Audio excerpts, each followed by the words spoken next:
اب اپنے بچوں کو کانوینٹ اسکولس میں شریک کر رہے ہیں کہ معیاری تعلیم ہوتی ہے، پھر ان کی داڑھی کدھر، ان کا لباس کدھر، ان کا پوشاک کدھر، ان کا اوڑھنا پیچھے کیا کیا، ساری چیزیں بدل جاتی ہیں۔ اور ایک بات بتلاؤں، یہ ننھے ننھے معصوم بچوں کے دماغوں کو کس طرح سے دور کیا جائے، بلکہ ان کے ایمان کو ڈالا جاتا ہے۔ اور حضرت صفیہ نے ایک بہت اچھی ڈش بنائی تھی جو اللہ کے رسول کو بڑی پسندیدہ تھی۔ تو حضرت صفیہ نے سوچا کہ بھائی باری تو میرے پاس نہیں ہے، خادم سے کہا کہ یہ لو اور یہ رکابی لے کر دے دو، اللہ کے رسول کو بڑی پسند تھی اور ڈش بھی اچھی بن گئی ہے۔ وہ جیسی خادم پہنچے تو عائشہ نے پوچھا یہ کیا، تو کہا حضرت صفیہ کی ڈش وہ بن گئی جو اللہ کے رسول کو پسندیدہ تھی اور بھیج دیا۔ حضرت عائشہ کو غصہ آیا، باری میرے پاس، کھانا حضرت صفیہ کے گھر سے، اس زور سے ہاتھ مارا خادم کے ہاتھ پر کہ وہ رکابی نیچے گر پڑ۔ اللہ کے رسول تشریف لائے، دیکھا سب ٹوٹی پڑی ہے، کھانا بکھرا ہوا ہے، کچھ نہیں کہا حضرت عائشہ سے، اپنے ہاتھوں سے رکابی سمیٹی، کھانا سمیٹا اور لیا کر ڈال دیا، دوسری رکابی لا کر دی اور یہ کہا خادم سے کہ دیکھو یہ جو کچھ بھی ہوا صفیہ سے نہ کہنا ورنہ اس کا دل ٹوٹ جائے گا۔ میں تو امتی ہوں اے شاہ امم، کر دے۔ الحمدللہ رب العالمین والصلاة والسلام علی رسول الامین وعلی آلہ واصحابہ اجمعین، اما بعد۔ قال اللہ تبارک و تعالی فی القرآن الکریم، فاعوذ باللہ من الشیطان الرجیم، بسم اللہ الرحمن الرحیم، قل ان کنتم تحبون اللہ فاتبعونی یحببکم اللہ وَيَغْفِرْ لَكُمْ ذُنُوبَكُمْ وَاللَّهُ غَفُورٌ رَحِيمٌ۔ وقال رسول اللہ صلی اللہ علیہ وسلم، من احیا سنتی فقد احیانی ومن احیانی کان معی فی الجنہ، رواہ الترمذی او کما قال علیہ الصلاۃ والسلام۔ قابل احترام میرے بزرگوں، میرے دینی بھائیوں، ہم نے جو آیت تلاوت کی اس میں صاف یہ بات کہی جا رہی ہے کہ اے محمد صلی اللہ علیہ وسلم آپ بتلا دیجئے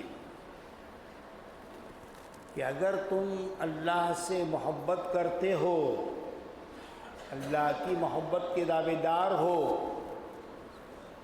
تو پھر تم میری اتباع کرو، میری سنتوں کی پیروی کرو، تو اللہ تم سے محبت کرے گا اور تمہارے گناہوں کو معاف کرے گا۔ اللہ بڑا غفور الرحیم۔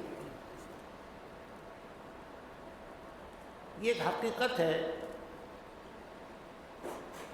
کہ تمام مسلمانوں کی دنیا کی اور آخرت کی کامیابی وہ اتباع سنت میں ہے،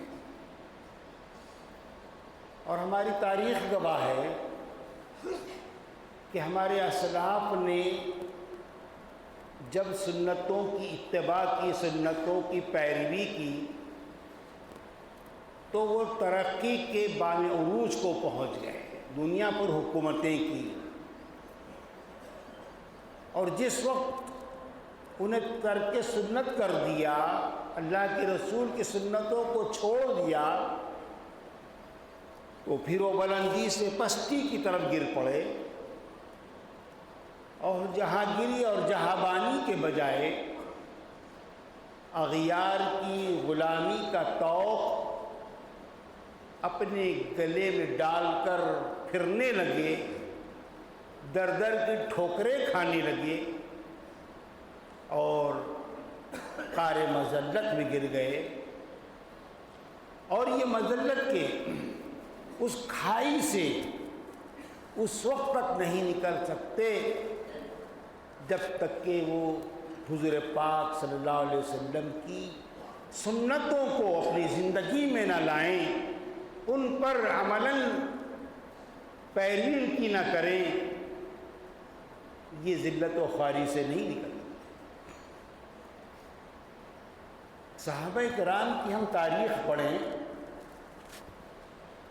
تو ہمیں ایسا لگتا ہے کہ صحابہ کرام ہر سنت کی طرف لپکتے تھے،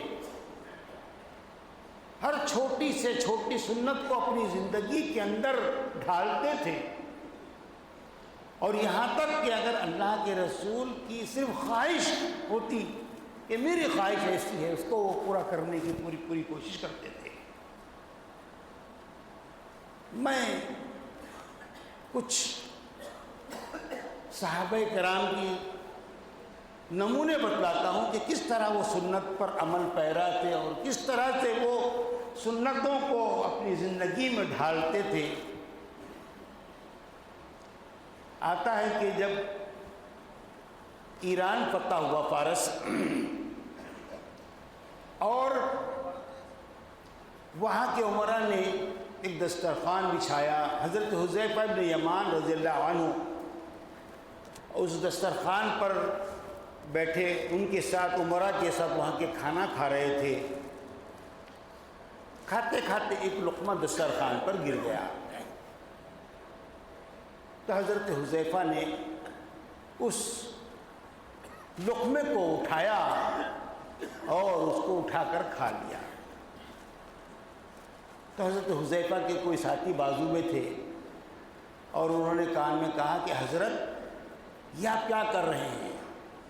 یہ فارس یہ بڑا تہذیب یافتہ ملک ہے، اور یہاں کی تہذیب یہ ہے کہ اگر دسترخوان پر کوئی لقمہ نوالا گر جاتا ہے تو پھر اس کو اٹھا کر وہ لوگ نہیں کھاتے ہیں، یہ ان کی تہذیب اور تمدن کے کلچر کے خلاف ہے، ایسا نہ کیجیے۔ انہوں نے تو کان میں کہا کہلو سے، اور حضرت حذیفہ نے ببانگ دہل ایک تاریخی جملہ اس وقت کہا تھا، اور یہ کہا تھا اَأَتْرُكُ سُنَّةَ حَبِيبِي لِهَؤُلَاءِ الْحُمَقَاءِ، اَأَتْرُكُ سُنَّةَ حَبِيبِي لِهَؤُلَاءِ الْحُمَقَاءِ، کیا میں ان احمقوں کو دیکھ کر اور ان احمقوں کی خاطر اپنے محبوب صلی اللہ علیہ وسلم کی سنت کو ترک کر دوں؟ ایسا نہیں ہو سکتا، ایسا نہیں ہو سکتا۔ اسی طرح کا ایک واقعہ حضرت معقل ابن یسار رضی اللہ عنہ کا بھی آتا ہے کہ ایک مرتبہ ایسا کھانا کھا رہے تھے، لقمہ نیچے گر گیا، انہوں نے اٹھایا، کچرا صاف کیا اور لقمہ کھا لیا۔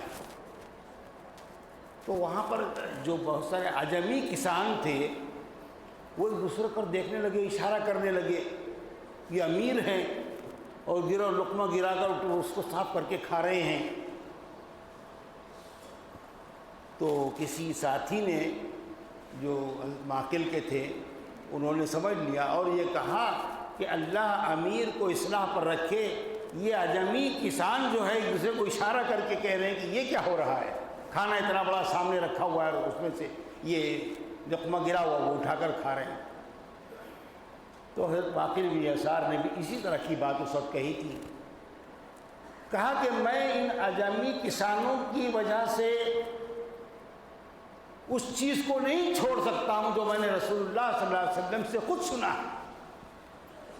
اللہ کے رسول کے دور میں جب کسی کا نوالا نیچے گر جاتا تو اس کو یہ حکم ہوتا کہ اس کو اٹھاؤ اور اس کا جو تھوڑا کچرا ہے اس کو نکال دو اور اس کو کھا لو، اور وہ نوالا شیطان کے لیے نہ چھوڑو۔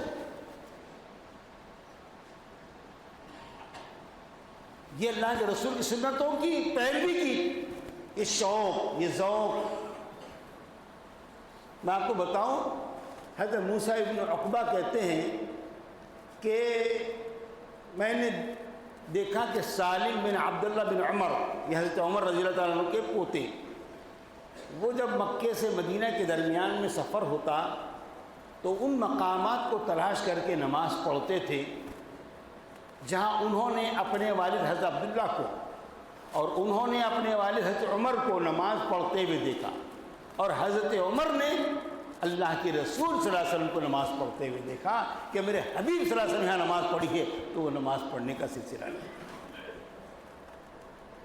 حضرت انس بن مالک اللہ کے وہ خادم خاص تھے، لوکی اور کدو کو کہتے کہ ارے تو کچھ بھی نہیں ہے، لیکن میرے محبوب کیا محبوب ہے تو، اس لیے تو میرے بھی محبوب ہے۔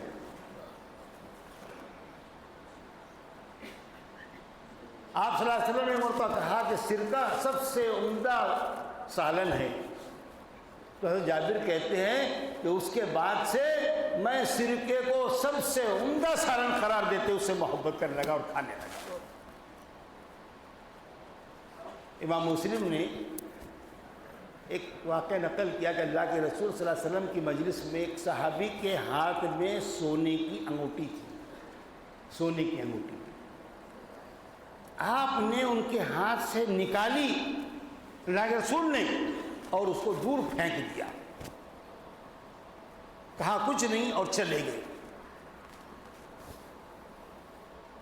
تو اللہ کے رسول کے جانے کے بعد کسی نے کہا کہ تمہاری سونے کی انگوٹھی ہے وہ بڑی قیمتی ہے، اللہ کے رسول نے اس کو پہننے سے منع کیا، وہ ڈالو بازار میں فروخت کر کے اس کو استعمال کرو، فروخت کرنے تھوڑی منع کیا۔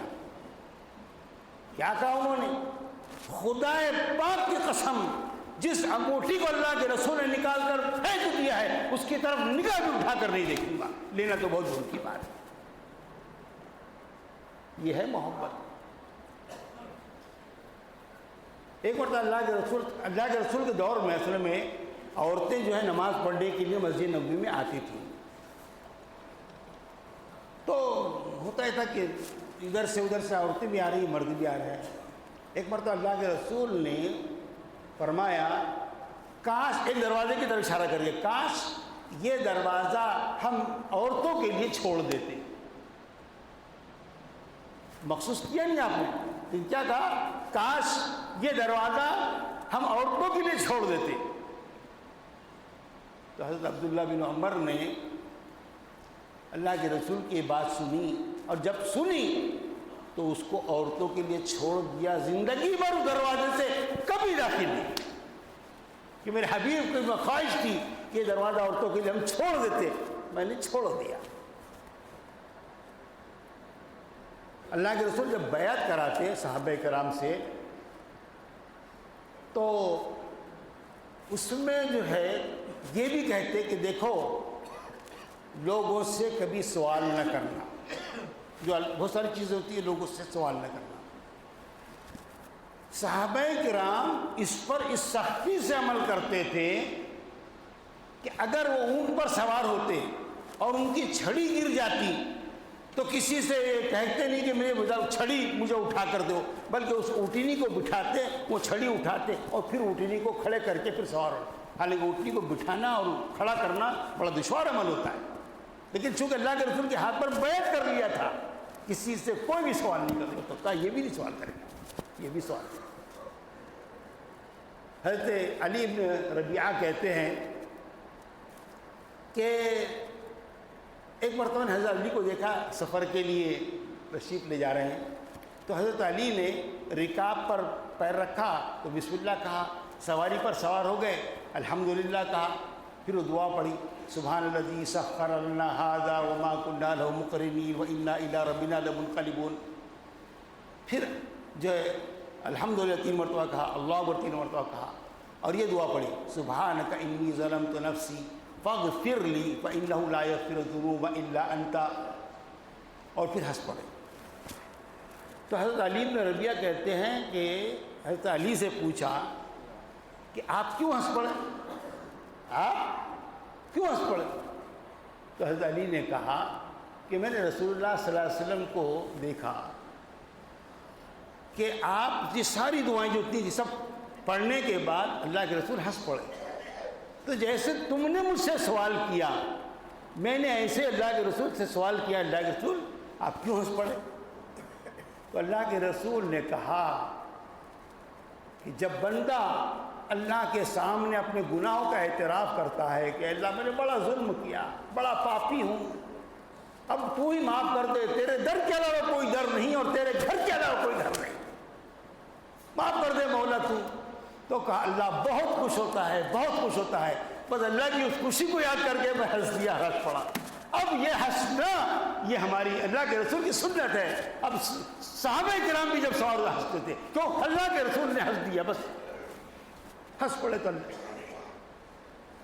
عابد بن ربیعہ کہتے ہیں کہ میں نے حضرت عمر بن خطاب کو دیکھا کہ طواف کرنے کے بعد وہ خانہ کعبہ کے حجر اسود کے پاس گئے، حجر اسود کے پاس گئے اور اس کا بوسہ لیا اور یہ کہا کہ میں یہ جانتا ہوں تو ایک پتھر ہے، تو نہ نفع پہنچا سکتا ہے نہ نقصان پہنچا سکتا ہے، اگر میں اپنے حبیب پاک صلی اللہ علیہ وسلم کو تجھے بوسہ دیتے ہوئے نہ دیکھتا تو کبھی تجھے بوسہ نہیں دیتا، لیکن میں نے اپنے حبیب کو تجھے بوسہ دیتے ہوئے دیکھا ہوں، اس لیے تجھے بوسہ دے رہا ہوں، باقی تجھے نفع نقصان پہنچانے کوئی کیفیت صفت ہی نہیں ہے تجھے۔ اللہ کے رسول نے ایک مجلس میں خریم الاسدی ایک صحابی تھے، لمبے لمبے بال تھے اور ٹخنوں سے نیچے اپنی تہبند باندھتے تھے، تو ایک مجلس میں ایک مکتبہ میں حضرت خریم الاسدی وہ نہیں تھے اور اللہ کے رسول نے کہا خریم الاسدی کتنا اچھا آدمی ہے، کتنا بھلا آدمی ہے، اگر وہ بال کاٹ لیتا اور اپنی تہبند کو ٹخنوں سے اوپر کر لیتا۔ حضرت خریم الاسدی کو جب معلوم ہوا کہ اللہ کے رسول میرے بارے مجلس میں کہا، فوراً اسی وقت گئے، بال کٹوا لیا اور آدھی پنڈلیوں تک اپنی تہبند کو کر لیا۔ حکم کی ضرورت نہیں تھی، اشارہ مل جائے خالی تو اپنی جان قربان کر دیتے۔ حضرت ام حبیبہ کے والد کا انتقال ہوا، 3 دن کے بعد جب چوتھا دن آیا تو حضرت ام حبیبہ نے وہ خوشبو منگائی اور اس کو لے کے تھوڑا سا چہرے پہ مل دیا اور یہ کہا کہ سنو، اس وقت مجھے خوشبو لگانے کی قطعاً کوئی ضرورت نہیں تھی، یہ پوچھو کہ میں نے یہ کیوں لگایا ہے؟ اور یہ کہا کہ میں نے رسول اللہ صلی اللہ علیہ وسلم سے یہ سنا ہے کہ وہ عورت جو اللہ اور آخرت پر ایمان رکھتی ہے اس کے لیے جائز نہیں کہ اپنے شوہر کے علاوہ کسی کا بھی شوق 3 دن سے زائد کرے۔ ہاں، اپنے شوہر کے لیے 4 مہینہ 10 دن کر سکتی ہے۔ میرے والد تھے، 3 دن گزر گئے تھے اور سوگ کے ایام ختم ہو گئے تھے، میں یہ بتلانے کے لیے صرف کہ اب سوگ نہیں ہوگا بلکہ اب کیا ہوگا، سوگ ہوگا، لازم 3 دن کی جائے۔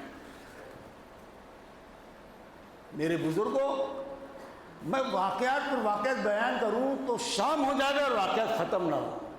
مجھتے نمونہ کروا رہے کہ اللہ کے رسول کی ایک ایک چھوٹی سے چھوٹی سنت کو کس طرح سے صحابہ کرام لپٹتے تھے اور جھپٹتے تھے، اس کو اپنی زندگی میں اس کو اپناتے تھے۔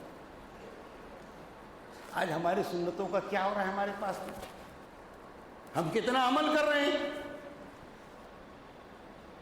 اپنے بچوں کو یہ ساری سنتیں بیان کرنے کے بجائے کہ اللہ کے رسول کی سنتیں تھی، ایسی سنتوں پر عمل کرو، اس کو اپناؤ، اب اپنے بچوں کو کانوینٹ اسکولس میں شریک کر رہے ہیں کہ معیاری تعلیم ہوتی ہے، پھر ان کی داڑھی کدھر، ان کا لباس کدھر، ان کا پوشاک کدھر، ان کا اوڑھنا پیچھے کیا، ساری چیزیں بدل جاتی۔ اور ایک بات بتلاؤں، یہ ننھے ننھے معصوم بچوں کے دماغوں کو کس طرح سے دور کیا جائے، بلکہ ان کے ایمان پر ڈالا جاتا ہے بچوں کی۔ اب چھوٹے چھوٹے 8-10 سال کے بچے، میں آپ کی بتاؤں کہ ایک کانوینٹ اسکول میں ایک ٹیچر تھا جو دہریہ تھا۔ دہریہ کون ہوتا ہے؟ ملحد، جو خدا کوئی نعوذ باللہ نہیں مانتا، اللہ کوئی نہیں مانتا۔ تو ٹیبل پر اس کی 3 چیزیں رکھی ہوئی تھی، قلم، ایک کتاب، ایک کاپی۔ تو بچوں کو بولتا، چھوٹے چھوٹے بچے معصوم، یہ بچوں ان کو قلم دکھ رہا تو بولا دکھ رہا، بیٹا یہ قلم ہے تو دکھ رہا، یہ کتاب دکھ رہی، ٹیبل پہ رکھی تھی کتاب بھی، تو سب بولا کتاب دکھ رہی، تو یہ کتاب ہے، اس کا وجود ہے تو کتاب دکھ رہی،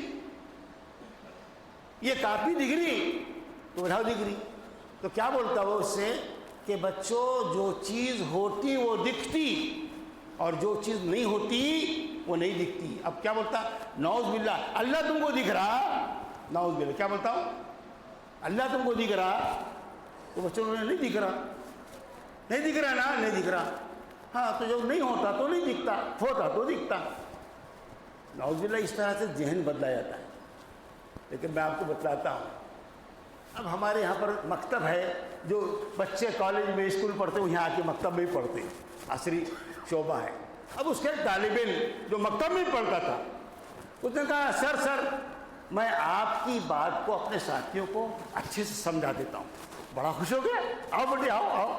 سامنے ٹیبل پہ کھڑا کیا، جہاں ٹیبل کھڑا تھا کھڑے رہو بیٹے.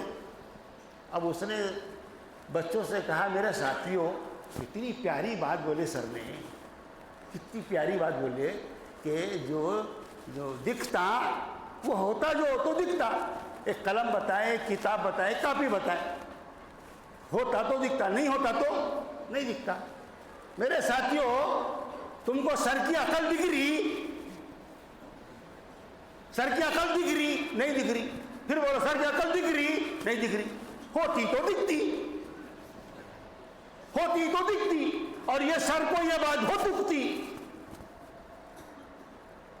یہ بات اس طرح سے ذہن کی سازی کی جاتی ہے. یہ سنتوں کی جو بات ہو رہی ہے ان کو سنت سے دور کر دیا جاتا ہے. ارے انگلش اسکولوں کے اندر، کانوینٹ اسکول میں جو ہوتا ہے وہ جو ان کے کسی کی بھی برتھ ڈے ہوتی ہے تو کلاس کہتا ہے کہ کل بیٹے ہماری برتھ ڈے ہے نا، کیک لانا. اب کیک کر ہیپی برتھ ڈے کیک مناتے ہیں. اس کو واقعی تعلیم دی جاتی ہے کہ برتھ ڈے منائیں. کہاں ہے اسلام میں؟ سنت طریقہ ہے کہ اسلام میں کہیں کسی نے برتھ ڈے منایا؟ دور دور تک نہیں. یہ سب سنتوں سے دور، غیر اسلامی. شادیوں کے اندر بفے سسٹم ہوتا ہے، اپنے لیے کھڑے ہو کے کھا رہے، رکابی ہاتھ میں لے کے کھا رہے، اپنی رکابی اپنے ہاتھ میں. انگریز کی تہذیب کے اسیر نظر آتے ہیں، ہاتھ میں رکابی لیے فقیر نظر آتے ہیں. کہا کہ فقیر آ گئے. اچھا دوسرے کھڑے ہو کے کھا رہے. مجھے بتاؤ جانور کھاتا کھڑے ہو کے، بیٹھ کے نہیں کھاتا. بکری کو رکھ کے چارہ ڈال دیا، بیٹھی ہوئی تھی تو بیٹھ کے کھاتی ہے کھڑے ہو کھاتی ہے؟ ارے بھائی گائے بیٹھی ہوئی ہے تم نے چارہ ڈالے تو بیٹھ کے کھا لی تھی کیسا کہ کھڑے ہوتی پھر کھاتی؟ کھڑے ہو کے کھاتے. جانور کھڑے ہو کے کھاتے، انسان بیٹھ کے کھاتے. یہ طریقہ بالکل. اچھا وہ آج دیکھو السلام علیکم ورحمۃ اللہ وبرکاتہ، یہ اللہ کے رسول نے کہا نہیں؟ اللہ کے رسول حدیث سنو، اللہ کے تو فرماتے ہیں لا تدخلوا الجنة حتى تؤمنوا ولا تؤمنوا حتى تحابوا اولا ادلكم على شيء اذا فعلتموه تحاببتم افشوا السلام بينكم او كما قال عليه الصلاه والسلام. کیا فرمایا اللہ کے رسول نے؟ کہا کہ دیکھو تم جنت میں اس وقت تک داخل نہیں ہو سکتے جب تک تم ایمان والے نہ ہو، اور تم ایمان والے اس وقت تک نہیں بن سکتے جب تک کہ تم آپس میں ایک دوسرے سے محبت کرنے نہ لگو. اور میں تمہیں ایسی چیز نہ بتلا دوں کہ جب تم اس کو کرنے لگو تو ایک دوسرے سے محبت کرنے لگو. سلام کو عام کرو. کیا کہا؟ سلام کو. یہ نہیں کہ good morning, good afternoon, good evening, good night. ارے بھائی یہ سنت کا طریقہ نہیں ہے، یہ اسلامی طریقہ نہیں ہے. ابھی برتھ ڈے مناتے تھے، ایک سنتے تو ویڈنگ اینیورسری، 80 سال کے بڈھے بڈھیا. کیا طریقہ یہ؟ یعنی مذاق ہے یہ سنت کا. نعوذ باللہ من ذالک. اس طرح سے کیا چیزیں ہوتی ہیں؟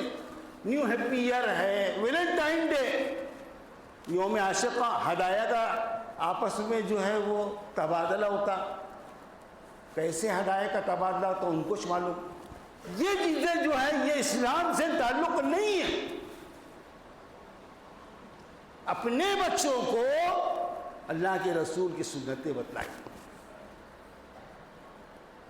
اور آپ کا طریقہ ہر میدان میں، ہر فیلڈ میں اللہ کے رسول نے اپنا طریقہ چھوڑا. اگر وہ طریقہ بتلا تو بہت لمبا چوڑا ہو جائے گا، بات بھی ختم کرنا ہے. میں 2-3 چیزیں بتلا کے بات ختم کرتا ہوں.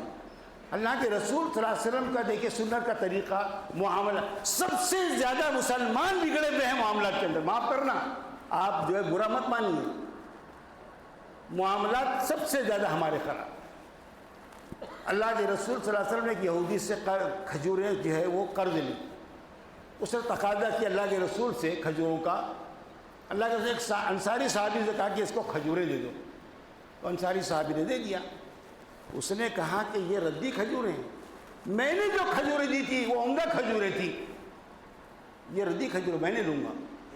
تو وہ انصاری صحابی غصہ ہو گئے, کہ رسول اللہ صلی اللہ علیہ وسلم کی دیوی کھجوروں کو تو ایسا انکار کرتا ہے. اب سنو وہ یہودی کیا کہہ رہا ہے, مسلمانوں کے لیے تماچا ہے. کہا اس روئے زمین پر اگر میں رسول اللہ صلی اللہ علیہ وسلم سے انصاف اور عدل کا کی توقع نہ رکھوں تو کس سے میں توقع کروں گا, اور کس سے کروں گا. اللہ کے رسول صلی اللہ علیہ وسلم آنکھوں سے آنسو آ گئے. کہ یہ سچ کہتا ہے, اس کی کھجوریں لے لو اور عمدہ کھجوریں دے دو. اللہ کے رسول کو دیکھو کیسے معاملات ہوتے تھے. ایک مرتبہ ایک حذیفہ بن یمان اور ایک اور ابو حسین, یہ دونوں کے دونوں مکے سے مدینہ آ رہے تھے, اور یہ وہ زمانہ تھا کہ اس وقت کفار مکہ بدر کی جو لڑائی ہوئی اس کے لیے لڑنے کے لیے آ رہے تھے. تو راستے میں ان دونوں مسلمانوں کو پکڑ لیا اور چھوڑ ہی دے رہے تھے. انہوں نے بڑی منت سماجت کی, یہ کی وہ کی, تو انہوں نے ان دونوں مسلمانوں کو اس شرط پر چھوڑ دیا کہ تم ہمارے خلاف محمد صلی اللہ علیہ وسلم کا لڑائی میں ساتھ نہیں دو گے. بولو ساتھ نہیں دو گے. تو انہوں نے وعدہ کر لیا. بولے سچا پکا وعدہ؟ کہ بالکل پکا وعدہ. اب نکل گئے. اللہ کے رسول کی خدمت میں آیا کہ اللہ کے رسول ہم نے کافر مکہ سے ایسا پکڑ لیے تھے, ہم نے وعدہ کیا لیکن ہم نے ایسے جھوٹا وعدہ کر لیا تھا, اور ہم آپ کے ساتھ بدر کی لڑائی میں چلیں گے. اللہ کے رسول کہا نہیں, ہرگز نہیں. جب تم نے وعدہ کر لیا اپنے وعدے کو نبھاؤ, تم میرے ساتھ شریک نہیں. حالانکہ وعدہ کس سے کفار سے کیا, آپ نے کہا نہیں. اور رہی بات ہماری تو ہم کو اللہ کے مدد اور نصرت کی ضرورت ہے. اللہ کے رسول نے جب اپنے گھر میں اپنے ازواج کے درمیان, حضرت عائشہ فرماتی ہے اللہ کے رسول جب گھر میں ہوتے تو اللہ کے رسول ہم سے ہنسی مذاق کرتے, باتیں کرتے, مزاح کرتے, گھر کا کام کاج کرتے, تو ایسا معلوم ہی نہیں ہوتا تھا کہ آپ اتنے بڑے اولو العزم نبی ہیں. لیکن آپ جب خطبہ دیتے ممبر پر کھڑے ہو کر تو ایسا معلوم ہی نہیں ہوتا تھا کہ آپ کوئی بشر ہیں. آپ سنیے ایک واقعہ. حضرت عائشہ کے باریاں ہوتی تھی ازواج مطہرات کے پاس, ایک رات کی حضرت عائشہ کے پاس باری تھی, اور حضرت صفیہ نے ایک بہت اچھی ڈش بنائی تھی جو اللہ کے رسول کو بڑی پسندیدہ تھی. تو حضرت صفیہ نے سوچا کہ بھائی باری تو میرے پاس نہیں ہے, خادم سے کہا کہ یہ لو اور یہ رکابی لے جا کر دے دو, اللہ کے رسول کو بڑی پسند کی اور ڈش بھی اچھی بن گئی ہے. وہ جیسی خادم پہنچے تو عائشہ نے پوچھا یہ کیا, تو کہا حضرت صفیہ کی ڈش وہ بن گئی جو اللہ کے رسول کو پسندیدہ تھی, اور بھیج دیا. حضرت عائشہ کو غصہ آیا, باری میرے پاس, کھانا حضرت صفیہ کے گھر سے. اس زور سے ہاتھ مارا خادم کے ہاتھ پر کہ وہ رکابی نیچے گر پڑ. اللہ کے رسول تشریف لائے, دیکھا سب ٹوٹی پڑی ہے, کھانا بکھرا ہوا ہے, کچھ نہیں. کہا حضرت عائشہ سے اپنے ہاتھوں سے رکابی سمیٹی, کھانا سمیٹا اور لیا کر ڈال دیا, دوسری رکابی لا کر دی, اور یہ کہا خادم سے کہ دیکھو یہ جو کچھ بھی ہوا صفیہ سے نہ کہنا ورنہ اس کا دل ٹوٹ جائے گا. کیا رحمت للعالمین کی کیا بات. اللہ کے رسول صلی اللہ علیہ وسلم کی جس فیلڈ میں جس میں دیکھو تو اللہ کے رسول کا ایک اسوہ اور ایک نمونہ ملتا ہے ہمیں. اللہ کے رسول کے وہ نمونے کو اور سنت کو ہمیں چاہیے کہ ہم اپنے بچوں کو بتلائیں. اللہ کے رسول نے اولاد کے ساتھ میں کیا کیا, ساتھیوں کے ساتھ میں کیا کیا, تاجروں کے ساتھ میں کیا کیا. اللہ کے رسول نے اپنوں کے ساتھ میں کیا کیا, دشمنوں کے ساتھ میں کیا کیا. اتنا بڑا باب ہے کہ اس وقت کا وقت نہیں ہے, لیکن اس بات کی آج سخت ضرورت ہے کہ ہم اپنے بچوں کو جہاں پر تعلیم دو, میں منع نہیں کرتا آپ جہاں دینا ہے, لیکن ان کو دین کی بنیادی تعلیم دلاؤ, مکتب میں داخل کرو, اس کو کوئی مولوی صاحب سے دلا کر اس کو قرآن اور حدیث بتلاؤ, سنتوں پر اس کو آمادہ کرو, سنت طریقہ سکھاؤ, تو انشاءاللہ العزیز یہ مسلمان باقی رہیں گے. ورنہ پھر ان کے اسلام پر باقی رہنے اور بلکہ اسلام کے ایمان پر باقی رہنے کی کوئی گارنٹی نہیں ہے. اللہ سے دعا ہے کہ اللہ تعالی ہم تمام کو ایمان پر اور سنتوں پر قائم باقی رکھے, ہماری اولاد کو, ہماری نسلوں کو. وآخر دعوانا الحمد